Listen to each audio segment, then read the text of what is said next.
Mereka itu lebih sehat dari kita, maka itu sombong. Kucing itu berbulu.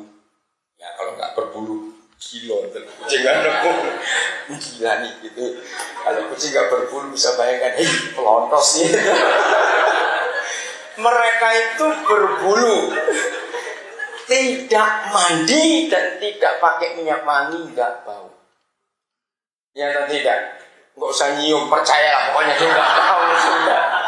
Nah kalau mau nyium itu ngapain nyium kucing? Pokoknya percaya. Nah, tapi kita ini nggak berbulu, mandi pakai minyak wangi, mampu juga. Ayo siapa lebih hebat? Mereka lebih hebat. Saya waktu masih kecil, saya tinggal di desa di Kecamatan Bapak, Kabupaten Lamongan itu Jawa Timur. Saya SD di sana. Saya itu selalu memperhatikan burung. Saya itu kagum dengan burung. Ya, saya nggak tahu seorang masih kecil gimana.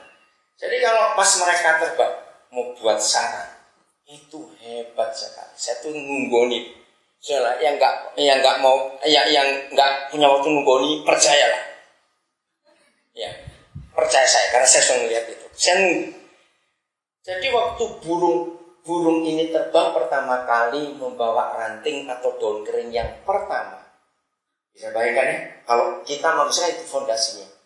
Waktu dia letakkan barang yang pertama ini, entah itu rumput kering, daun kering atau ranting kering, ada enggak teman burung lain megangi dulu di atas itu? Cepat, saya tuh mikir gitu waktu masih kecil.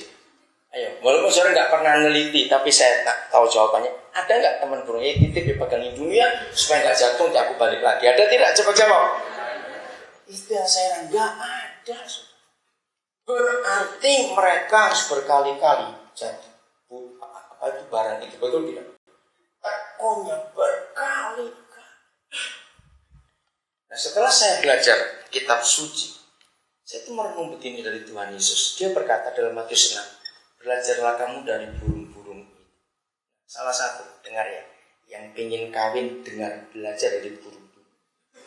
Maka itu kalau saya ada orang datang minta kawin, saya cuma tanya satu, sudah punya rumah belum? Jangan ikut orang tua atau ikut mertua, awas. Benar itu, awas. Apapun alasannya. Nah, seorang ahli pedagogi, orang Jogja, salah satu keturunan dari Sultan Hamengkubuwono yang ke-7, yang ke-8. Beliau sudah meninggal. Beliau itu tokoh di Indonesia, profesor hebat sekali, ahli pedagogi, dia seorang konselor. Nah, dia suatu hari coba-coba mencari salahnya kitab suci. Dia ingin cari. Dia itu dengan Kristen bencinya luar biasa. Nah, saya tahu waktu beliau berulang tahun berusia 75 tahun di Bandung, saya diundang hadir. Karena salah satu cucunya itu saya kenal. Nah, beliau bertobat jumpa Tuhan umur 72 tahun. Dalam ulang tahun ke-75 itu beliau undang teman-temannya, para profesor sudah emeritus, dosen-dosen. Hebat sekali. Dia terbuka. Dia berkata begini, kita sama-sama orang pintar, kita belajar. Jadi jangan sampai rekan-rekan melihat saya aneh. Kenapa saya berubah? Enggak. Tapi saya melakukan kebenaran. Beliau berkata begini, 80% penyebab retaknya rumah tangga orang timur, kita orang timur ya, itu karena intervensi orang tua dan mertua ke rumah tangga. Itu hampir 80%. Maka itu sebagai konselor, beliau menasihati kalau ada orang menikah, orang tua nggak boleh ikut campur rumah tangga. Sebab beliau berkata, setiap rumah tangga itu negara. Karena ada aturan, maka itu 2 orang di dunia ini yang melibatkan negara dalam hubungannya adalah pernikahan. Bukan PT, bukan CV, bukan LSM. Cuma 2 orang saja negara dilibatkan dalam pernikahan. Nah, profesornya berkata, itulah lembaga negara. Nah, orang tua itu negara lain. Jadi kalau ada negara lain mencampuri urusan negara lain, itu namanya intervensi. Dan itu perang. Dari Kejadian 1 beliau baca, pelan-pelan cari salahnya di mana. Sampai ayat yang ke-24 Kejadian 2, buka Kejadian 2, 24. Ini membuat, tadi sudah habis ya? Cicak sudah tahu ke soal saya bagian itu. Ya sudah selesai cicak. Lanjut, nanti saya akan lanjutkan dulu ya. 2:24. Nah lihat. Ketika beliau sampai di ayat ini, sebab itu seorang laki-laki akan meninggalkan ayahnya dan ibunya dan bersatu dengan istrinya sehingga keduanya menjadi satu daging. Beliau tersentak. Dia tutup. Dia cerita, dia tutup kitab suci itu. Karena dia menemukan kebenaran. Ketika Tuhan berfirman di ayat ini, Adam dan Hawa adalah pengantin pertama di dunia. Berarti mereka adalah pengantin, gak punya orang tua dan gak punya mertua. Betul? Nah, jadi saya belajar ini bukan dari teologi, tapi dari profesor ini. Bagaimana mungkin seorang Tuhan, itu kata beliau waktu itu, seorang Tuhan yang betul-betul Tuhan bisa menyediakan obat sebelum ada penyakitnya.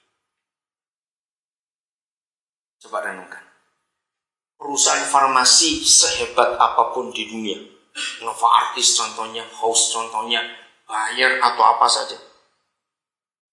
Mungkinkah perusahaan farmasi membuat obat sebelum ada penyakitnya? Begitu kuat, ini obat apa? Tapi nggak tahu obat apa, nggak ada penyakit. Mungkin tidak cepat jawab. Ayo jawaban suhu ini.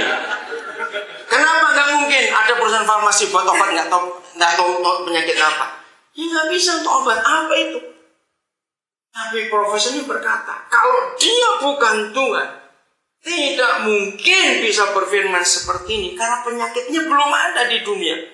Penyakit pernikahan adalah orang tua dan mertua. Maka itu yang mau mantu-mantu ini, kalau masih anakmu mbok nojo mbok rabek ki, mantumu cepat mati kok. Ngerti kata itu? Kalau ada yang mau menikahkan anak hari-hari ini tapi itu masih anak mama, jangan kawinkan anak ibu bapak. Nanti mantumu gak panjang umur. Kira-kira kenapa mantunya gak panjang umur? Stres mantunya. Karena ditibuni mertuanya terus. Kamu urus suamimu, istrimu baik-baik tidak? Ingat itu anak mama itu, cuma satu anak itu. Nah, ngerti saran-saran. Nah, apa artinya meninggalkan orang tua? Nah, burung lagi. Dengar yang mau kawin, tapi apa aja belum punya, awas kamu. Belajarlah dari burung. Tuhan Yesus berkata di Matius 6, belajarlah dari burung. Ingat, burung itu nggak pernah sekolah, baca saja nggak bisa. Tapi mereka tidak akan kawin, apalagi bertelur sebelum buat sarang. Kalau enggak mereka bertelur di muda semua.